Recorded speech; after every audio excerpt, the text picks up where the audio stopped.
سب سے پہلے ظہر کی نماز حضرت ابراہیم علیہ السلام نے ادا کی۔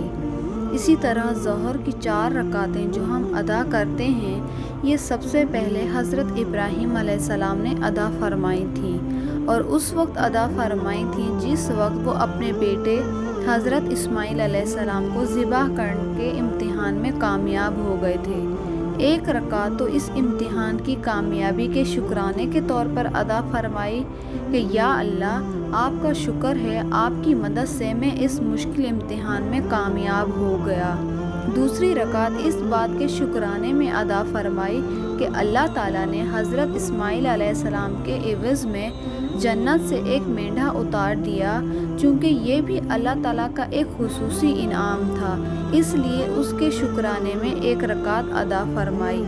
تیسری رکعت اس شکرانے میں ادا فرمائی کہ اللہ تعالیٰ نے اس موقع پر براہ راست حضرت ابراہیم علیہ السلام سے خطاب کرتے ہوئے فرمایا تھا، وَنَادَيْنَاهُ أَن يَا إِبْرَاهِيمُ قَدْ صَدَقْتَ الرُّؤْيَا إِنَّا كَذَلِكَ نَجْزِي الْمُحْسِنِينَ، یعنی ہم نے آواز دی، اے ابراہیم، بلا شبہ تم نے اپنا خواب سچ کر دکھایا، ہم نیکوکاروں کو اسی طرح بدلہ دیا کرتے ہیں۔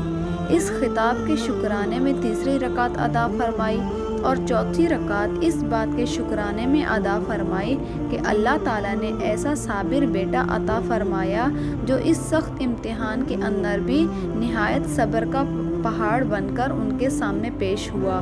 اگر وہ منتزل ہو جاتا تو ان کے لیے اللہ کا حکم پورا کرنا مشکل ہو جاتا۔ چنانچہ خواب دیکھنے کے بعد بیٹے سے مشورہ کیا، اے بیٹے، میں نے یہ خواب دیکھا ہے، تم غور کرو، تمہارا کیا ارادہ ہے؟ بیٹے نے جواب دیا، ابا جان، آپ کو جو حکم ملا ہے وہ کر گزریے، ان قریب انشاءاللہ آپ مجھے صبر کرنے والوں میں پائیں گے۔